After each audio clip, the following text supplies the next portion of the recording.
Hello everyone, good morning, જય શ્રી કૃષ્ણ.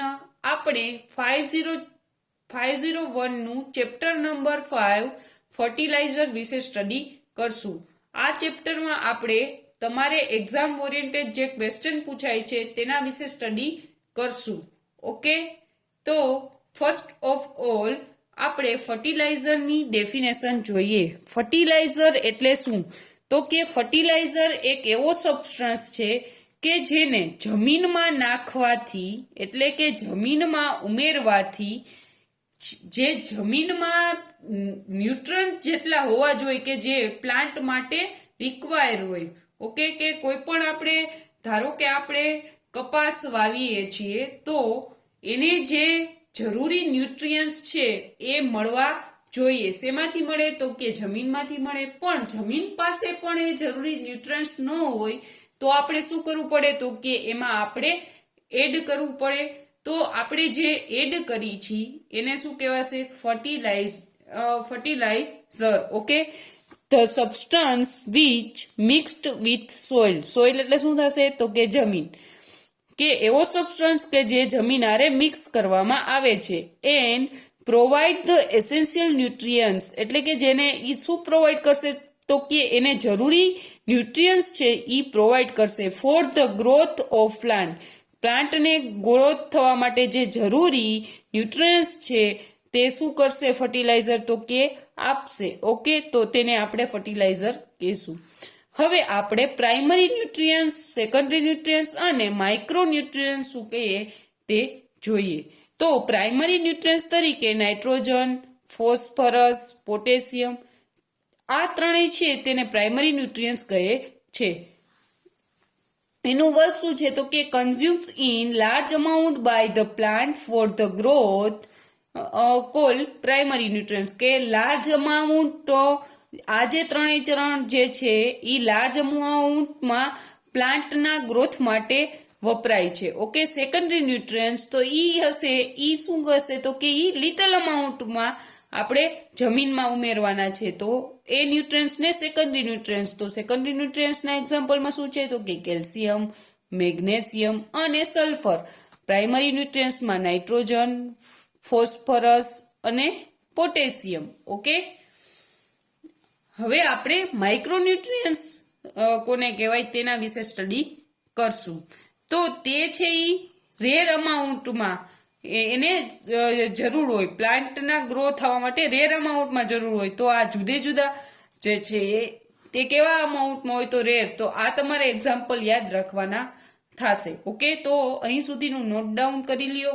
આપણે અહીંયા સુધીમાં ફર્ટિલાઇઝર કોને પ્રાઇમરી ન્યુટ્રિયન્ટ્સ કોને કહેવાય, કોને સેકન્ડરી કહેવાય અને કોને માઇક્રોન્યુટ્રિયન્ટ્સ કહેવાય તેનું સ્ટડી કર્યું. તો તમે નોટ ડાઉન કરી લ્યો. ત્યારબાદ આપણે નેક્સ્ટ જોઈએ.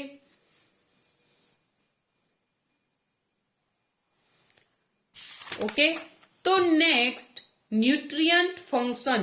તો કાર્બન છે, હાઇડ્રોજન છે, ઓક્સિજન છે, નાઇટ્રોજન છે, phosphorus, potassium, calcium, magnesium, sulphur, boron, iron, zinc, magnesium, copper, molybdenum અને ક્લોરીન. તો આ બધા જે એલિમેન્ટ છે કે જે પ્લાન્ટના ગ્રો થવા માટે રિક્વાયર હોય. તો આ જે બધા છે તે ટોટલ કેટલા છે? તો કે ટોટલ 16 એલિમેન્ટ છે કે જે પ્લાન્ટ માટે રિક્વાયર હોય. એનું બધાનું ફંક્શન અલગ અલગ હોય. તો એનું ટૂંકમાં આ બધા હશે. ઈ શેમાં હશે? તો કે જમીનમાં હશે. ઓકે, અને જો ઈ ના હોય તો આપણે એને શું કરવાનું? તો કે ફર્ટિલાઇઝર તરીકેનું એડિશન કરવાનું થશે. તો આ બધાના જે ફંક્શન હશે તે અલગ અલગ હશે. એ તમારી બુકમાં છે. અને આ ટોપિક એવો છે કે તમને વાંચીને યાદ રહી જશે અને તમારે યાદ રાખવું પડશે. ઇન શોર્ટ કહું તો તમારે ગોખવું પડશે. ઓકે, તો આ બધાના ફંક્શન છે એ તમે એકવાર બુકમાંથી જોઈ લેજો. ઓકે, તો 16 એલિમેન્ટ છે કે જે એઝ ન્યુટ્રન્ટ ફંક્શન તરીકે વર્ક કરે છે. તો એના બધાનો અલગ અલગ રોલ હશે. તો તે તમે યાદ રાખી લેજો. અને આમાંથી તમારે 1 માર્કનો MCQ તો MCQ અને 1 માર્કનો ક્વેશ્ચન પૂછાય તો ક્વેશ્ચન ઈ તમારે આમાંથી પૂછાઈ શકે. ઓકે, તેના પછીનો નેક્સ્ટ ટોપિક છે નીડ ફોર ફર્ટિલાઇઝર. તો નીડ ફોર ફર્ટિલાઇઝરમાં આપણે તો 3 important factor which affect the fertility, જે ફર્ટિલિટી છે એના ઉપર કયા ફેક્ટર અફેક્ટ કરે છે તે આપણે જોઈએ. તો the amount of fix nitrogen, પહેલું ફેક્ટર શું છે તો કે amount of fix nitrogen, phosphorus અને potassium and other mineral salt and pH value of salt. એટલે કે તમારે જમીનમાં કેટલું નાઇટ્રોજન, ફોસ્ફરસ અને પોટેશિયમ અને અધર કેટલા મિનરલ સોલ્ટ છે, અને પીએચ વેલ્યુ ઓફ સોઇલ એટલે કે જમીનની પીએચ વેલ્યુ કેટલી છે, ઈ ફેક્ટર છે ઈ ફર્ટિલિટીને અફેક્ટ કરે છે. Hence fertilizing a land is needed to supply which has been eaten up by plant. કે આપણે જે સપ્લાય આપણે કે કોઈ પણ આપણે ધારો કે એમાં નાઇટ્રોજન કન્ટેનિંગ ફર્ટિલાઇઝરનું આપણે સોઇલમાં એડિશન કરીએ છીએ તો એ પ્લાન્ટ છે એ કેટલું સપ્લાય કરીને એ પોતે એમાંથી પોષણ મેળવી શકે. To supply then an addition tonic and good food so that they may growth healthily and provide the better yield. એટલે કે તમે જેટલું પ્લાન્ટને જેટલું જરૂરી હોય એટલું તમે વધારે તમે આપો તો શું થશે તો કે એની જે હેલ્થ હશે એ ગુડ રહેશે. તમને જે ધારો કે કપાસ વાવીએ છીએ તો એમાંથી આપણે જે કોટન મળે છે તો એનું પ્રમાણ છે એ કેવું થશે, વધશે. To maintain the pH of soil in the range, pH soil જમીનની પીએચ 7 થી 8 વચ્ચેની રહેવી જોઈએ, અને they by attending the optimum growth and health. જો જમીનની પીએચ છે એ 7 થી 8 વચ્ચે હશે તો એમાં જે તમે પ્લાન્ટ છે એ વાવો છો તો એ જે છે એની જે ઈલ્ડ આપે છે, એટલે કે કાંઈ પણ વસ્તુ કોઈ પણ પ્લાન્ટ આપણે વાવીએ તો ધારો કે આપણે કપાસનો છોડ વાવીએ તો આપણે એ કોટન આપે છે તો એની ઈલ્ડમાં વધારો થશે. જો એની પીએચ કેટલી હશે તો કે પીએચ જે સોઇલની હોય તે 7 અને 8 ની વચ્ચે અથવા તો 7 અને 8 હોય તો શું થશે, તેનો ગ્રોથ છે એ સારો થશે. ઓકે, નેક્સ્ટ જોઈએ essential requirement for fertiliser. Fertiliser શું કામે જરૂરી છે? The element present in the compound must be easily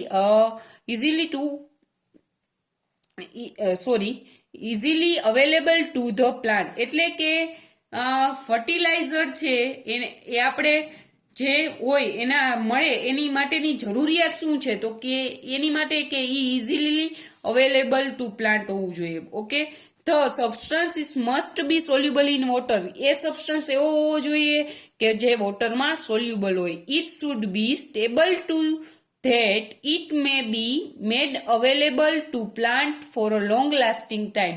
એટલે કે તમે કોઈ પણ આપો, ધારો કે તમે નાઇટ્રોજન કન્ટેનિંગ ફર્ટિલાઇઝરનો ઉપયોગ કરો છો, ઓકે, તો તમારે એમાંથી જે નાઇટ્રોજન જે મળવો જોઈએ પ્લાન્ટને એ લોંગ લાસ્ટિંગ ટાઈમ એનું ફર્ટિલાઇઝરનું એઝ અ વર્ક હોવું જોઈએ. એ વધારે ખર્ચાળ ન હોવો જોઈએ. ઓકે, તો it should not be very costly. It should maintain the pH of soil. જે જમીનની પીએચ છે તે 7 થી 8 વચ્ચે હોય તે જળવાઈ રહેવી જોઈએ. It should not be poison for plant. કે તમે જે ફર્ટિલાઇઝર ઉપયોગ કરો છો તે તમારું ઝેરી ન હોવું જોઈએ. ઓકે, તો આને યાદ રાખવું હોય તો કઈ રીતના યાદ રાખી શકીએ?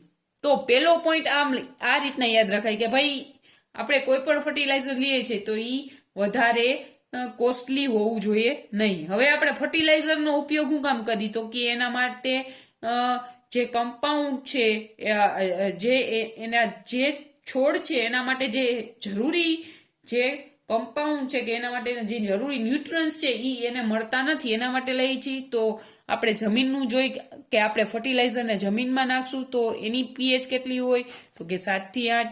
પછી શું હોય તો કે ઈ પોઈઝન હોવો ન જોઈએ, લોંગ લાસ્ટિંગ હોવો જોઈએ.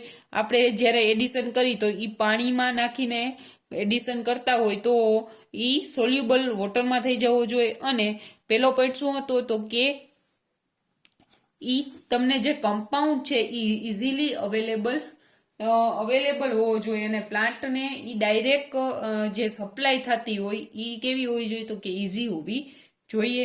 તો અહીં સુધીનું નોટ ડાઉન કરી લ્યો. ત્યારબાદ આપણે નેક્સ્ટ ટોપિક જોઈએ.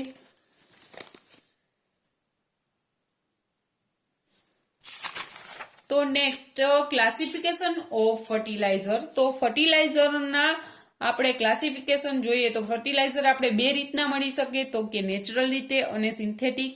આ છે એ શું છે તો કે કુદરતી રીતે, અને આ જે છે એ આર્ટિફિશિયલ એટલે કે માણસ પોતે બનાવે છે. ઓકે, તો એમાં પણ નેચરલમાં બે રીતના મળી શકે, ઓર્ગેનિક અને ઇનઓર્ગેનિક. તો આ ઓર્ગેનિક ફર્ટિલાઇઝરના ટાઈપ છે અને આ છે ઇનઓર્ગેનિકના છે, અને આ છે તે સિન્થેટિક ફર્ટિલાઇઝરના છે. ક્લાસિફિકેશન તમને 3 માર્કમાં 3 માર્કમાં પૂછાઈ શકે. તો અહીં સુધીનું નોટ ડાઉન કરી લ્યો. ત્યારબાદ આપણે નેક્સ્ટ જોઈએ.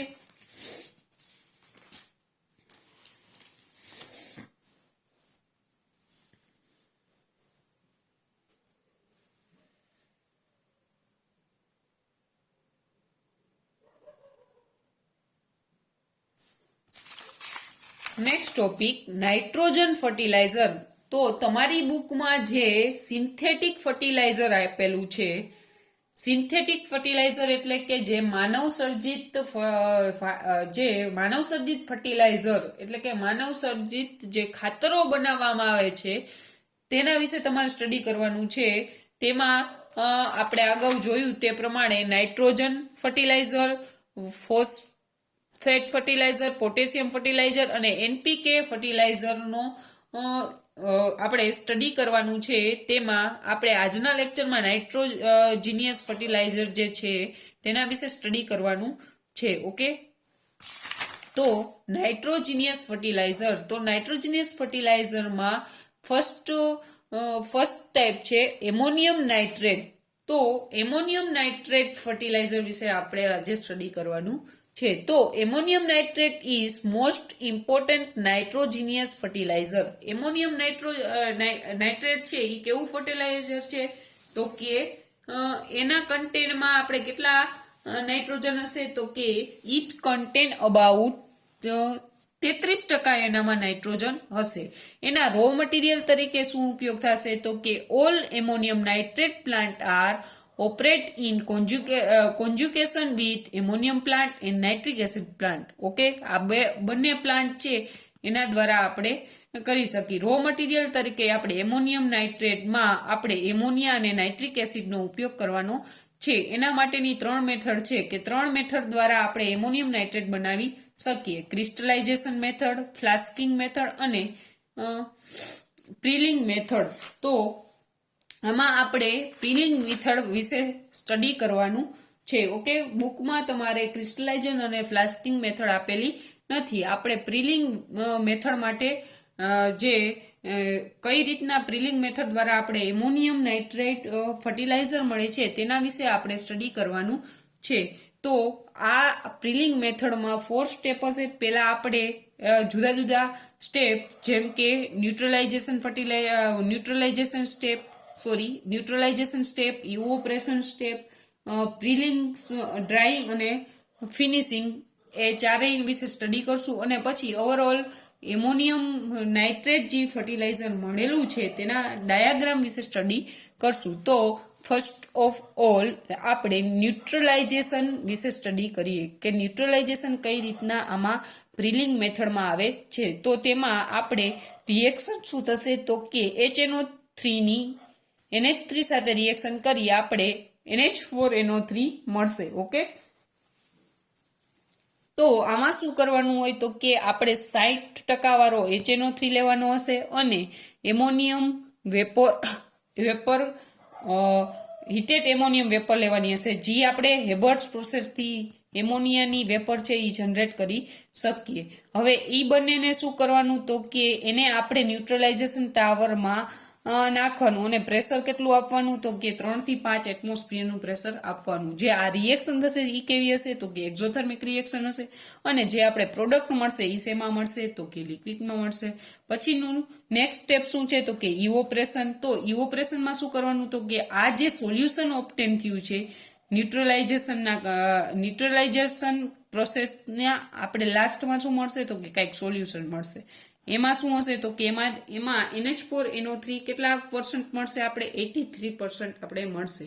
હવે એને શું કરવાનું છે તો કે this solution is pass through the heater with steam for the neutralisation. બરોબર, પછી એમાંથી હીટ પાસ કરવાની છે અને હીટ સોલ્યુશનનું કરશું એટલે આપણે એનું કોન્સન્ટ્રેશન છે એ શું થશે, જેમ તમે ધારો કે કોઈ પણ તમે વસ્તુ છે એની કોન્સન્ટ્રેશન આપણે વધારવી છે તો તમે શું કરશો તો કે હીટ કરશો તો એની કોન્સન્ટ્રેશન છે તે વધશે. તો અહીંયા આપણે શું મળશે તો કે 83% NH4NO3 મળશે અને આપણે એની હીટ કરી અને કોન્સન્ટ્રેશન વધારશી એટલે આપણે 95% આપણે જે સોલ્યુશન એ લિક્વિડ મળેલું છે એની કોન્સન્ટ્રેશન આપણે ઇવોપરેશન દ્વારા વધારશું. ઓકે, પછી શું થશે તો કે પ્રિલિંગમાં નેક્સ્ટ સ્ટેપ છે તે prilling.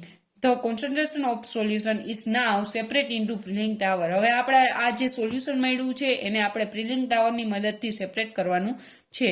The flashing solution in a tower is cooled by the ascending flow of air. એટલે કે આપણે જે ફ્લો કરીએ છીએ એરનો એ કેવી રીતના હોય તો કે એસેન્ડિંગ. હવે એસેન્ડિંગ અને ડિસેન્ડિંગ એટલે શું, આપણે આના 6th સેમમાં આવી રીતના એસેન્ડિંગ અને ડિસેન્ડિંગ ક્રોમેટોગ્રાફીનો અભ્યાસ કરશું ત્યારે તમને એસેન્ડિંગ અને ડિસેન્ડિંગ નો પ્રોપર મિનિંગ સમજાશે. અત્યારે તમને ખાલી એમનો સમજાવું છું. એસેન્ડિંગ એટલે ઉપર ચડવું અને ડિસેન્ડિંગ એટલે કે નીચે આવવું. તો એસેન્ડિંગ ફ્લો દેવાનો એટલે કે આપણે નીચેથી ફ્લો આપવાનો થશે એરનો. ઓકે, એન્ડ પછી શું હશે તો કે પ્રિલિંગ ટાવર જે હશે, પ્રિલિંગ ટાવર હશે એની હાઇટ કેટલી હશે તો કે 185 ફીટ એની હાઇટ હશે. ઓકે, અને સોલ્યુશન છે એ સેપરેટ શેનાથી થશે તો કે સેપરેટ પછી શું કરવાનું છે પછી આપણે સોલ્યુશનને અહીંયા સેપરેટ કરવાનું છે. ઓકે, પ્રિલિંગ ટાવરથી આપણે શું કરવાનું છે, સ્પ્રે કરવાનો છે ટાવરમાં. બરોબર, તો સ્પ્રે સેપરેટ નહીં, પ્રિલિંગ ટાવરથી મારી મિસ્ટેક હતી, પ્રિલિંગ ટાવરથી શું થશે તો કે સ્પ્રે થશે. ઓકે, તો સ્પ્રેડ થ્રુ એના માટે સ્પ્રે નોઝલ હોય. હવે એમાં આપણે શું હોય તો કે એની સાઇઝ છે એ યુનિફોર્મ હશે અને આપણે એન્ડ મેથડ શું મળશે તો કે સોલિડિફાઈડ મટીરિયલ મળશે, એ બોટમ ધ ટાવર મળશે. મારી મિસ્ટેક હતી. હવે હું ફરીથી તમને પ્રિલિંગ શું છે એ સમજાવું. અહીંયા આપણે લાસ્ટમાં શું મળ્યું તો કે 85 કોન્સન્ટ્રેશનનું સોલ્યુશન મળ્યું. હવે શું કરવાનું, પ્રિલિંગ ટાવરમાં તમારે સ્પ્રે કરવાનું છે. બરોબર, સેપરેટ તો અહીંયા જ થઈ જશે. સેપરેટ અહીંયા લિક્વિડ આપણે મળી ગયું ને, સેપરેટ તો અહીં જ થઈ જશે. ઓકે, પછી આપણે શું કરવાનું, પ્રિલિંગ ટાવરની જે ઊંચાઈ છે એ તમારે યાદ રાખવાની. ભાઈ આટલી રીતના એની ઊંચાઈ છે, એમાં સ્પ્રે કર્યો, સ્પ્રે કરવાની સ્પ્રે નોઝલની મદદથી અને એના જે નોઝલ હશે એની સાઇઝ છે એ યુનિફોર્મ હશે અને લાસ્ટમાં તમને સોલિડિફાઈડ મટીરિયલ મળશે. ઓકે, અહીં છે એ સ્પ્રે. ઓકે, સ્પ્રે કરવાનો થશે તમારે. સેપરેટ તો અગાઉ આપણા ફર્સ્ટ સ્ટેપ ન્યુટ્રલાઇઝેશન સ્ટેપમાં જ થઈ જશે. ઓકે, પછી એના પછીનું નેક્સ્ટ સ્ટેપ છે ડ્રાઇંગ એન્ડ ફિનિશિંગ. છે એ ડિફિકલ્ટ છે ડ્રાઇંગ અને ફિનિશિંગ, પરંતુ કેમ કે એ ડ્રાય થઈને વળી પાછું કેવું થઈ જાય તો કે મોઇસ્ચર મટીરિયલ જેવું થઈ જશે. પરંતુ ઘણી બધી મેથડ છે, એમાંથી આપણે કઈ મેથડ તો કે in one method material is cooled about. આપણે એને 90 ફેરાડે એને શું કરશું તો કે ડ્રાય કરશું અને એમાંથી આપણે જેટલું મોઇસ્ચર છે એ આપણે વધારેમાં વધારે મોઇસ્ચર છે એ ફ્રી કરવાની ટ્રાય કરશું અને છતાં પણ મોઇસ્ચર રહી જાય તો એનું સેકન્ડ વાર ડ્રાઇંગ કરશું અને પછી એનું કોટ કરી અને એનું પેકિંગ કરશું. ઓકે, પણ અહીં સુધી તમને જો મગજમાં ન બેઠું હોય તો લાસ્ટમાં આપણે ફિગર થ્રુ જોશું. તો ફિગરમાં શું કહેવા માંગે છે તો કે ફિગર છે એ તમે યાદ રાખી લેશો. ફિગર જો તમે યાદ રાખી લેશો તો આ જે તમને 4 સ્ટેપનું તમારે એક્સપ્લેનેશન છે એ યાદ રાખવાની કંઈ જરૂર નથી. આ ક્વેશ્ચન મેં આખો એટલા માટે કરાયો કે તમને ખબર પડે કે કઈ રીતના લખવાનું, કઈ રીતના યાદ રાખવાનું. આપણે અહીં જે ઇમ્પોર્ટન્ટ નાઇટ્રોજિનિયસ ફર્ટિલાઇઝર છે તેનું સ્ટડી કરશું અને બાકીના જે 2-3 ફર્ટિલાઇઝર વધશે એ તમારે જાતે કરવાના રહેશે. ઓકે, તો જે ક્વેશ્ચન તમારે યાદ આઈસી એટલે કે ઇન્ડસ્ટ્રીયલ કેમેસ્ટ્રીમાં જો તમે ડાયાગ્રામ તમને યાદ હોય તો તમે ઇઝીલી એક્સપ્લેન કરી શકો. ઇન્ડસ્ટ્રીયલ કેમેસ્ટ્રી એવો સબ્જેક્ટ છે કે જેમાં તમારે ગોખવાનું ના હોય, તમારે ડાયાગ્રામ તમને યાદ હોય તો તમે એના ઉપરથી લખી શકો. તો આ ફિગરમાં આખો ક્વેશ્ચન જે આપણે અત્યાર સુધી સમજ્યા તે આખો આવી જશે. તો આપણે એને સમજીએ. પહેલા તો શું હોય તો કે ન્યુટ્રલાઇઝેશન ટાવર હોય. એમાં આપણે શું કરતા હતા તો કે એમોનિયાની વરાળ અને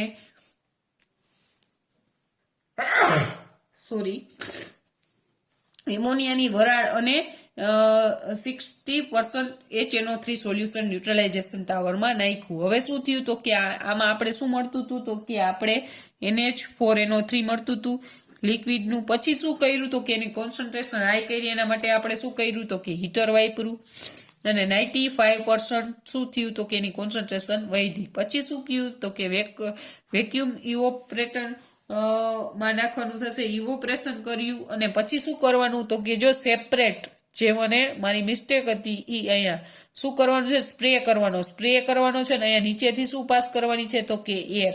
આ જે છે એ શું છે તો કે પ્રિલિંગ ટાવર છે. ઓકે, પછી આપણે એને મોઇસ્ચરને રિમૂવ કરી ડ્રાય કરવાનું છે, કોટ કરવાનું છે, પેકિંગ અને સ્ટોરેજ કરવાનું છે. તો આ આખો ડાયાગ્રામ જો તમને યાદ હોય તો તમે ઇઝીલી નાઇટ્રોજિનિયસ ફર્ટિલાઇઝર વિશે લખી શકો. ઓકે, તો આ રીતના નાઇટ્રોજિનિયસ ફર્ટિલાઇઝરમાં આવેલું એમોનિયમ નાઇટ્રેટ ફર્ટિલાઇઝર વિશે ઇઝીલી લખી શકો. અને આ બીજી એક પ્રોસેસ દ્વારા પણ મળે છે, તે તમે જોઈ લેજો. ઓકે, ત્યારબાદ આપણે નેક્સ્ટ એમોનિયમ સલ્ફેટ ફર્ટિલાઇઝર વિશે સ્ટડી કરી. તો એમોનિયમ સલ્ફેટ ફર્ટિલાઇઝરના કન્ટેન્ટમાં 21 એટલે કે 21% નાઇટ્રોજન રહેલો છે. ઇટ કેન ઓપ્ટેન બે મેથડ દ્વારા ઓપ્ટેન થાય છે by product and may be manufacturing synthetically. Okay, તો બે આપણે જોવાની છે. તો ફર્સ્ટ વન આપણે એઝ અ બાય પ્રોડક્ટ તરીકે કઈ રીતના મળે છે તે જોઈએ. તો તેમાં એમોનિયમ ગેસની આપણે H2SO4 સાથે રિએક્શન કરી આપણે એમોનિયમ સલ્ફેટ મળે છે. તો અહીં એક્સપ્લેનેશન લખ્યું છે કે NH3 ગેસ અને 90% થી 98% કોન્સન્ટ્રેશન વાળો HNO3 આપણે શેમાં તો કે ઇન્ટ્રોડ્યુસ ઇન ન્યુટ્રલાઇઝેશન ચેમ્બર. આપણે જે ન્યુટ્રલાઇઝેશન ચેમ્બર છે એમાં શું નાખવાનું તો કે NH3 ગેસ અને 90 થી 98% એટલે કે 98% સુધીની HNO3 હોય એ બંનેને ન્યુટ્રલાઇઝેશન ટાવરમાં નાખવાના છે. તો આપણે શું મળશે તો કે એમોનિયમ સલ્ફેટ છે એ મળશે. હવે શું કરવાનું તો કે ક્રિસ્ટલાઇઝેશન કરવાનું. આપણે અહીં મળશે એ લિક્વિડ સ્વરૂપે મળે. પછી આપણે એનું કુલ કરી અને સેપરેટ કરી અને એનું ક્રિસ્ટલાઇઝેશન કરવાનું અને પછી શું કરવાનું તો કે પછી એને ડ્રાય કરવાનું થશે. આ જે આગળની આપણે એમોનિયમ નાઇટ્રેટની પ્રોસેસ હતી એ જ પ્રોસેસ અહીં ફોલો કરવાની થાય અને આપણે શું મળે તો કે એમોનિયમ સલ્ફેટ મળશે. અને બીજું છે એ આપણે જીપ્સમ દ્વારા મળે. તો આમાં મેં તમને એક્સપ્લેનેશન લખીને નથી આપ્યું, એ તમે તમારી રીતના લખી શકશો. ઓકે, તો આમાં શું કરવાનું હોય તો કે આમાં જે છે તેમાંથી આપણે CO2 અને કોન્સન્ટ્રેશન HNO3 નું સોલ્યુશન આપણે આમાં નાખ્યું. પછી એમાંથી જે મળ્યું એમાંથી આપણે શું મળશે તો કે NH4CO3 મળશે. એને આપણે રિએક્શન ટાવરમાં એડ કર્યું તો કંઈક આ રીતના રિએક્શન થશે અને ઉપરથી આપણે જીપ્સમ પાવડરનું એડિશન કર્યું. આપણે શેના દ્વારા મળી છે તો કે 4 જીપ્સમ દ્વારા કરી છે. અહીંયાથી આ ભેગું થયું. પછી એમાં આપણે રિએક્શન ટાવરમાં આ આપણે મળ્યું આ રિએક્શન છે ઈ લખેલી છે બરોબર. આપણે આ મળ્યું NH4CO3 ઉપરથી જીપ્સમ મળ્યું. પછી આપણે શું મળ્યું તો કે CaCO3 ના પ્રેસિપિટેશન મળશે. પછી શું કરશે તો કે એનું ફિલ્ટર કરીને આપણે એમોનિયમ સલ્ફેટનું સોલ્યુશન મળશે. હવે એનું શું કરવાનું તો કે ઇવોપરેટ કરવાનું. ઇવોપરેટ કરીને આપણે ક્રિસ્ટલ મળશે. ઓકે, અને લાસ્ટમાં આપણે શું કરવાનું હોય તો કે લાસ્ટમાં આપણે જે ક્રિસ્ટલ મળ્યા એનું આમાં લખેલું નથી ડાયાગ્રામમાં, પણ એનું આપણે કોટિંગ, પેકિંગ અને સ્ટોરેજ કરી અને રાખવાનું થાય. એટલે કે અહીં તમારે સેમ ટુ સેમ જ છે, પણ તમારે અહીંયા શું છે એમોનિયમ નાઇટ્રેટની જગ્યાએ એમોનિયમ સલ્ફેટ મળે છે. તમારે ખાલી એટલું યાદ રાખવાનું છે કે આમાં એમોનિયમ અને H2SO એમોનિયાનું સોલ્યુશન અને એમોનિયમ ગેસ અને H2SO4 છે એ બે રો મટીરિયલ તરીકે યુઝ કરવાના છે. બાકી સેમ ટુ સેમ આગળ જેવું જ છે. તો તમે ખાલી ફિગર લખી અને એનું એક્સપ્લેનેશન યાદ રાખી લેજો. ઓકે, નેક્સ્ટ આપણે યુરિયા જોશું. તો યુરિયામાં જુદી જુદી રીતના 2 રીતના મળે છે ફોર એમોનિયમ કાર્બામેટ. તો એમાં પણ તમે ફિગર યાદ રાખીને જોઈ લેજો એકવાર. પણ સિંદરી મેથડ છે કે જેના દ્વારા યુરિયા મળે છે તે મોસ્ટ આઈએમપી ક્વેશ્ચન છે. ઓકે, તો તેના વિશે આપણે સ્ટડી કરી લઈએ. તો સિંદરી મેથડ તમને પૂછાય તો તમારે એટલું તમને ખબર હોવી જોઈએ. અને અહીંથી 1 માર્કનો ક્વેશ્ચન પણ પૂછાઈ શકે અથવા તો MCQ કે સિંદરી મેથડ દ્વારા શેનું મેન્યુફેક્ચરિંગ થાય છે. તો કે આપણે ઇન્ડિયામાં સિંદરી મેથડ દ્વારા વધારેમાં વધારે ઇન્ડિયામાં આનું મેન્યુફેક્ચરિંગ થાય છે કે જેના દ્વારા આપણે યુરિયા બનાવી છીએ. In this method liquid ammonia and liquid carbon dioxide is autoclaved. એનું ટેમ્પરેચર કેટલું રાખવાનું છે તો કે 182 સેલ્સિયસ અને પ્રેશર છે એ 180 રાખવાનું છે. 40% આપણે યુરિયા છે એ મળશે. તો આપણે CO2 અને NH3 ની રિએક્શન કરાવવાની છે. ટેમ્પરેચર આપણે અહીંયા જોયું તે. તો આપણે કંઈક આ રીતના મળે. વળી પાછી એની રિએક્શન કરાવી એટલે તમને જે યુરિયા જોઈ છે તે બળી જાય. હવે જે અનરિએક્ટેડ એમોનિયા અને કાર્બન ડાયોક્સાઇડ છે એ શું હશે કે આમાં પૂરેપૂરો છે એ જો રિએક્શન કરી લઈએ તો આપણે 100% યુરિયા મળવું જોઈએ, પણ અહીંયા તો 40% જ આપણે યુરિયા મળે છે. પણ જે એમોનિયા ને સોરી કે જે એમોનિયા અને કાર્બન ડાયોક્સાઇડ છે એ 40% આપણે મળી ગયો છે, પણ જે રિએક્શન વગરનો અનરિએક્ટેડ એમોનિયા અને કાર્બન ડાયોક્સાઇડ છે એ એમોનિયમ કાર્બામેટમાં કન્વર્ટ થાય છે. ઓકે, તો એમોનિયમ કાર્બાઇડ છે એની પછી આપણે રિએક્શન શેની સાથે કરવાની તો કે ડાયલ્યુટ નાઇટ્રિક એસિડ સાથે રિએક્શન કરીને આપણે એમોનિયમ નાઇટ્રેટ મળશે. ઓકે, અને પછી એનું શું કરવાનું તો કે ક્રિસ્ટલાઇઝેશન સ્પ્રેઇંગ કરવાનું છે અને એને પ્રિલિંગ ટાવરમાં થાય ક્રિસ્ટલાઇઝેશન અને સ્પ્રેઇંગ. ઓકે, આપણે વધારે સારી ગુડ યીલ્ડ ઓફ યુરિયા જોતી હોય તો શું કરવાનું તો કે CO2 B free from oxygen, એટલે કે ઓક્સિજનમાં ઈ ફ્રી ફ્રોમ હોવો જોઈએ. CO2 નો જે ઓક્સિજન છે એ ફ્રી ફ્રોમ હોવો જોઈએ. Hydrogen to avoid corrosion. Okay, preheated ammonium is preheated આપણે એમોનિયા લેવાનું is essential for better result. આપણે જો વધારે સારું રિઝલ્ટ જોતું હોય તો પ્રીહીટેડ એમોનિયા લેવાનું. રિએક્શન ટેમ્પરેચર છે એ આપણે કેવું રાખવું જોઈએ તો કે હાઈ રાખવું જોઈએ. અને એવરેજ પ્રેશર કેટલું હોવું જોઈએ તો કે 2700 PSI હોવું જોઈએ. Okay, action of urea fertiliser. તો એમાં આપણે યુરિયાનું હાઇડ્રોલિસિસ કરવાનું તો આપણે આ મળશે. આમાંથી આપણે આમાં કન્વર્ટ કરી છીએ એને એની જગ્યાએ શું હે તો કે એનું હાઇડ્રોલિસિસ કરશું તો આ આપણે મળશે. પછી આપણે એનું જે એમોનિયા છે એનું આપણે ઓક્સિડેશન કરી બેક્ટેરિયાની પ્રેઝન્ટમાં તો આપણે કંઈક અલગ રિએક્શન મળશે. એ રીતના રિએક્શન તમારે લખવાની થશે. ઓકે, તો આજના લેક્ચરમાં આપણે નાઇટ્રોજન કન્ટેનિંગ જે ફર્ટિલાઇઝર હતા તેના વિશે સ્ટડી કરેલી છે. 1-2 ટોપિક છે કે જે અહીંયા તમને જે મેં કરાવ્યા એના જેવા જ છે, તો એ તમે જોઈ લેજો. હવે પછીના લેક્ચરમાં આપણે ફોસ્ફેટ ફર્ટિલાઇઝરમાં આપણે મોનો એમોનિયમ ફોસ્ફેટ અને ડાયએમોનિયમ ફોસ્ફેટ કે જે એક્ઝામ માટે આઈએમજી છે તે સ્ટડી કરવાના છે. અને ત્યારબાદ નેક્સ્ટ લેક્ચરમાં આપણે NPK ફર્ટિલાઇઝર વિશે સ્ટડી કરવાનું છે. ઓકે, તો અહીં સુધી તમે જોઈ લેજો. અને જો તમને કાંઈ ન સમજાય અને કાંઈ ક્વેરી હોય તો તમે મને પર્સનલ અથવા તો ગ્રુપમાં મેસેજ કરજો. Okay, thank you.